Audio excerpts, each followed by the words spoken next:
Revise day और आज हम पीछे सिखाए गए लेसन्स को रिवाइज करेंगे। आज के दिन पीछे सिखाए गए लेसन्स को रिवाइज करना बहुत ही ज़्यादा ज़रूरी है, क्योंकि अगर हम पीछे सिखाए गए लेसन्स को रिवाइज नहीं करेंगे तो हम अच्छे तरीके से इंग्लिश नहीं सीख पाएंगे। तो आइए रिवाइज करते हैं पिछले लेसन्स को। जैसे कि आप पिछले लेसन्स में कैन में passive voice, should must passive voice और कुड माइट पैसिव वॉइस पढ़ चुके हैं। यहाँ हम आपको इन सभी सेंटेंस की पैसिव वॉइस बनाने के लिए एक आसान तरीका बताना चाहते हैं। इन तीनों ही पैसिव वॉइस में कॉमन बात ये है कि इन तीनों ही पैसिव वॉइस में बी और वर्ब की थर्ड फॉर्म का इस्तेमाल किया जाता है। बस यहाँ पर ध्यान देने वाली बात यह है कि अगर किसी वाक्य में या आपको कोई वाक्य द्वारा हो सकता है या कीता जा सकता है से बनाना है, तो वहां पर आपको ऑब्जेक्ट के साथ कैन या मे पैसिव वॉइस का इस्तेमाल करना है।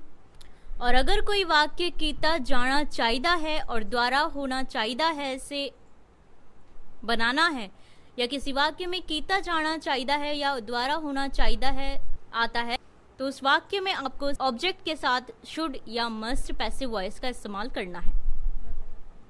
और अगर कोई वाक्य कीता जा सकदा सी या द्वारा हो सकदा सी या कीता जा सकिया से बनाना है, तो उस वाक्य में ऑब्जेक्ट के साथ कुड या माइट पैसिव वॉइस का इस्तेमाल करना है।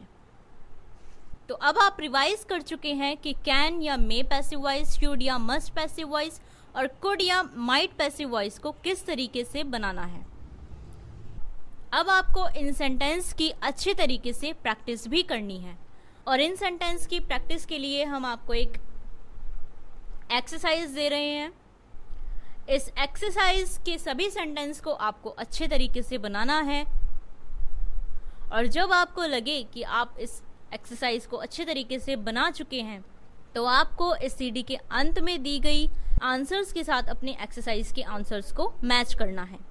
और अगर आपको लगे कि आपका कोई सेंटेंस गलत है या आपने कहीं पर किसी सेंटेंस में गलती कर दी है, तो आप उस सेंटेंस को नोट कीजिए और सेंटेंस को बार बार अच्छे तरीके से बनाने की प्रैक्टिस कीजिए।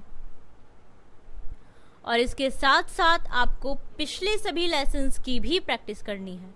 उन लेसन्स और उन सेंटेंस की प्रैक्टिस के साथ साथ आपको पिछले लेसन्स में सिखाई गई वोकेबलरी भी याद करनी है, क्योंकि अगर आपको सेंटेंस बनाने तो आ गए, लेकिन आपको किसी वर्ड का इंग्लिश में मीनिंग नहीं पता, तो भी आप अच्छे तरीके से इंग्लिश नहीं सीख पाएंगे। इन सभी सेंटेंस की अच्छे तरीके से प्रैक्टिस करने के लिए आप कोई भी टॉपिक चुन सकते हैं और उस टॉपिक में आप सभी सिखाए गए सेंटेंस को इन्वॉल्व कर सकते हैं, ताकि आपकी अच्छे तरीके से प्रैक्टिस हो सके। उस टॉपिक में आप हर तरीके के सेंटेंस इन्वॉल्व कर सकते हैं, जैसे कि यह काम उसके द्वारा किया जा सकता है या सरकार नू यह काम करना चाहिए है। इस तरीके के वाक्य आप अपने टॉपिक में इन्वॉल्व कर सकते हैं, ताकि आप इन सभी लेसन्स और इन सभी सेंटेंस को अच्छे तरीके से सीख पाएं और इनकी प्रैक्टिस अच्छे तरीके से कर पाएं। तो ये था आज का रिवाइज।